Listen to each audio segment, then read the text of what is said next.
청년 여러분, 오늘이 마지막 시간이 될 것 같은데요. 오늘은 구원의 확신에 관해서 한번 나누어 보기로 하겠습니다.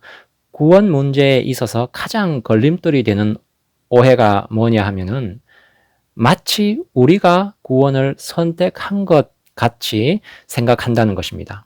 그렇게 생각하면 어떻게 되느냐 하면 내가 열심을 내고 승리하고 있는 동안에는 구원을 얻은 것 같지만 내가 넘어지고 실패하고 게으르면 구원을 다시 놓친 것 같이 느껴진다는 것입니다. 그래서 결국에는 내가 이런 모양, 이런 꼬라지를 하고도 구원을 받을 수 있겠나, 이렇게 스스로를 정죄하는 대로 돌아오고 만다는 것이지요. 이것은 구원에 대해 올바로 이해하고 있지 못해서 그런 것입니다. 먼저 오늘 말씀인 로마서 8장 1, 2절 말씀을 읽어보겠습니다. 그러므로 이제 그리스도 예수 안에 있는 자에게는 결코 정죄함이 없나니 이는 그리스도 예수 안에 있는 생명의 성령의 법이 죄와 사망의 법에서 너를 해방하였음이니라, 이렇게 말씀하고 있는데, 방금 읽은 말씀에서 죄와 사망의 법은 무엇일까요? 인간의 내부로부터 끊임없이 솟구쳐 나오는 죄를 향한 욕망, 죄를 지으려는 욕심으로 보는 것이 상식적이고 당연해 보이는데, 그러나 그게 아니라는 것입니다. 죄와 사망의 법은 우리 마음 속에 있는 죄의 본능도 죄를 향한 성향도 아닙니다. 그러면 무엇이냐 하면 죄와 사망의 법은 율법을 가리키는 것입니다. 율법이 죄와 사망의 법이라니 놀랍지요? 이것은 대단히 어렵고 틀리기 쉬운 부분이기에 죄와 사망의 법이 무엇인지를 확인하므로 우리 자신이 믿고 얻은 바 구원을 잘 정리해 두어야 합니다. 율법은 의와 거룩을 가르치고 죄가 무엇인지 지적하기 위해서 온 것입니다. 그런데 율법은 의와 거룩함이 무엇인지 가르치고 죄가 무엇인지 지적만 할 뿐 죄를 면하게 하거나 죄를 안 짓게 하는 기능은 전혀 가지고 있지 않습니다. 한번 볼까요? 내 이웃을 내 몸과 같이 사랑하라는 율법은 선하고 거룩한 것입니다. 그렇죠? 이웃을 내 몸과 같이 사랑하지 않으면 죄이다라고 율법이 가르치는 것입니다. 그런데 내 이웃을 내 몸과 같이 사랑하라는 이 율법의 말씀을 알고 있어도 어떻습니까? 우리의 육신과 의지가 죄에 연약하기 때문에 이 거룩하고 선한 율법을 실천해내지를 못합니다. 그렇지요? 실제로 어떻습니까? 남을 나보다 낮게 여기라는 말씀을 알고 있어도 자존심을 내려놓기가 참으로 힘이 들고, 남이 나보다 잘 되는 것이 시기가 나고 남을 인정하는 것이 얼마나 어려운지 우리 모두 몸소 체험하고 있지 않습니까? 선하고 거룩한 것이 무엇인지, 죄가 무엇인지 율법이 우리에게 가르쳐줘도 결국에는 내가 이 율법을 행할 수 없다는 이 사실만 더욱 드러날 뿐입니다. 율법 때문에 내가 의롭고 거룩해지는 것이 아니라 율법 때문에 내가 죄 아래 있고 내가 본성적으로 죄를 좋아한다는 이 사실만 더욱 분명하게 드러날 뿐인 것이지요. 율법이 아무리 의롭고 거룩하고 선하다 할지라도 나를 구원하지 못하고 오히려 죄인이라고 정죄만 할 뿐인 것입니다.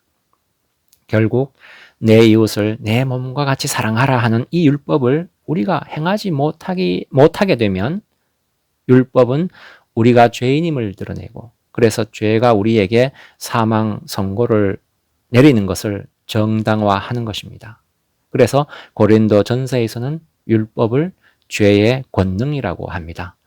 고린도 전서 15장 56, 57절을 읽어보면 사망이 쏘는 것은 죄요 죄의 권능은 율법이라. 우리 주 예수 그리스도로 말미암아 우리에게 승리를 주시는 하나님께 감사하노니, 이렇게 말씀하고 있습니다. 죄의 권능은 율법이라고 말하고 있는데, 죄도 율법이라는 법적 근거에 의해 힘을 갖고 있다는 것입니다.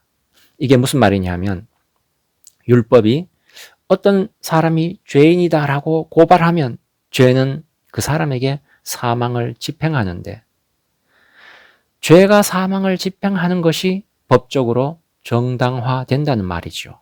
그런데 거꾸로 이게 또 무슨 말이냐면 율법만 해제되면 아무리 죄를 지어도 죄인이라고 정죄를 당하지 않기 때문에 죄가 사망을 집행할 수 없다는 말입니다. 율법만 무효화되면, 그러니까 효력을 상실하면 우리는 아무리 죄를 지어도 결코 정죄를 받지 않습니다. 정죄할 근거나 권위가 없기 때문이지요. 예수 그리스도가 하신 일이 무엇이냐면 바로 이 율법을 무효화시킨 것입니다. 그런데 어떻게 그 효력을 정지시켰냐 하면 율법을 무시함으로써가 아니라 율법의 요구를 이행해버림으로써 그 효력을 정지시킨 것입니다. 율법은 우리를 고발한다고 했지요.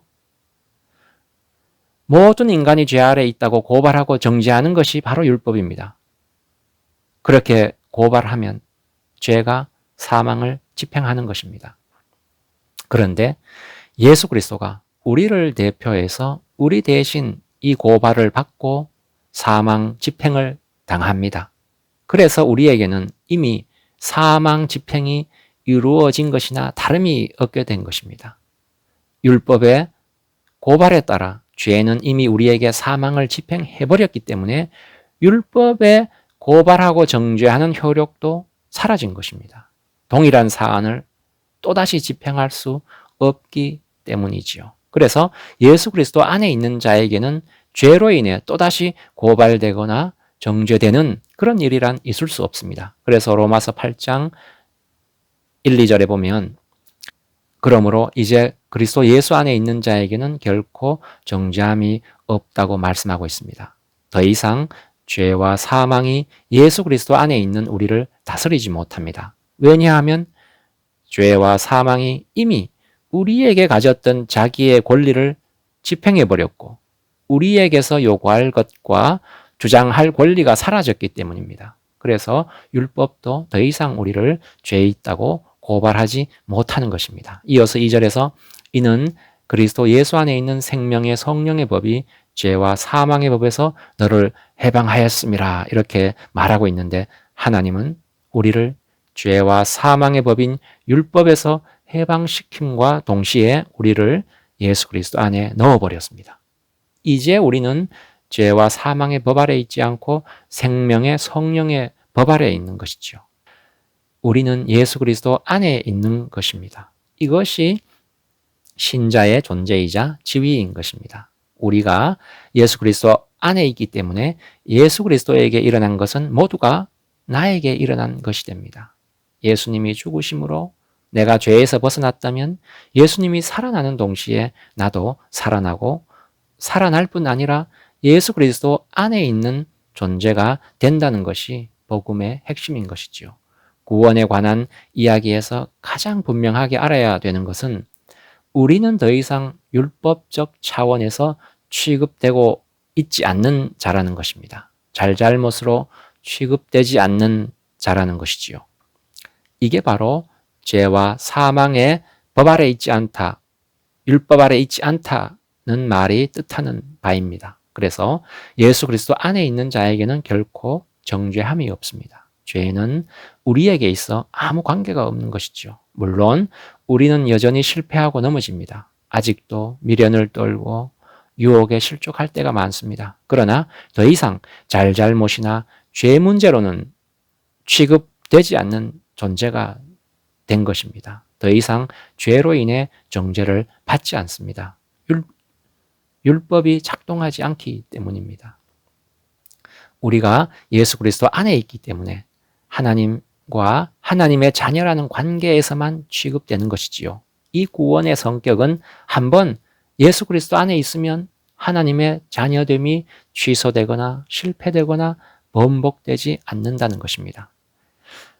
그러나 대부분의 신자들은 죄에서 벗어나는 길이 내가 예수 그리스도를 붙잡는 데 있다고 생각합니다. 내 결심, 내 결단, 내 노력, 내 지식으로 죄에서 벗어나 예수 그리스도를 믿는 자가 되었으므로 구원은 얻었지만 자기 스스로가 계속 예수 그리스도를 붙잡고 있어야 된다고 생각하는 것입니다.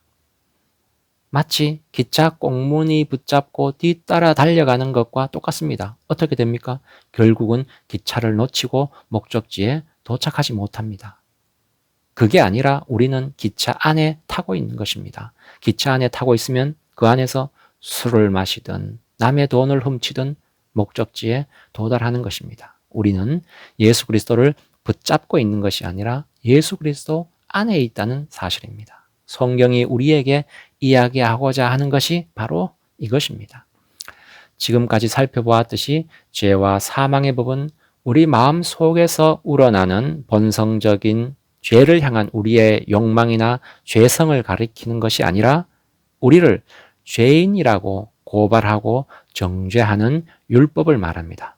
예수 그리스도 안에 있는 자에게는 율법이 더 이상 효력을 가지지 못합니다.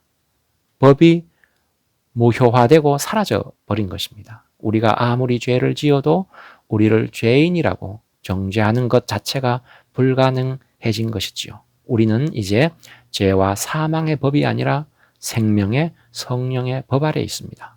비록 우리가 잘못이나 죄를 지었을지라도 낙심이 되고 자책이 되는 일이 있더라도 좌절하거나 절망하지 말아야 하는 이유가 바로 여기에 있습니다. 부끄럽기 짝이 없지만 포기하는 마음을 가져서는 안 되는 이유가 바로 여기에 있는 것이죠. 하나님은 절대 우리를 버리시지 않습니다. 버릴 수가 없습니다. 우리가 예수 그리스도 안에 있기 때문에 우리를 버리자면 예수 그리스도도 버려야 하기 때문입니다. 우리는 죄와 사망의 법, 율법 아래 있지 않고 생명의 성령의 법, 은혜 아래 있기에 언제든 일어날 수 있고 소망을 가질 수 있고 언제든 하나님으로부터 새 힘을 공급받을 수 있습니다. 새해에는 예수 그리스도 안에서 이 소망과 새 힘을 누리는 청년 여러분 되시기를 기도합니다. 기도하시겠습니다.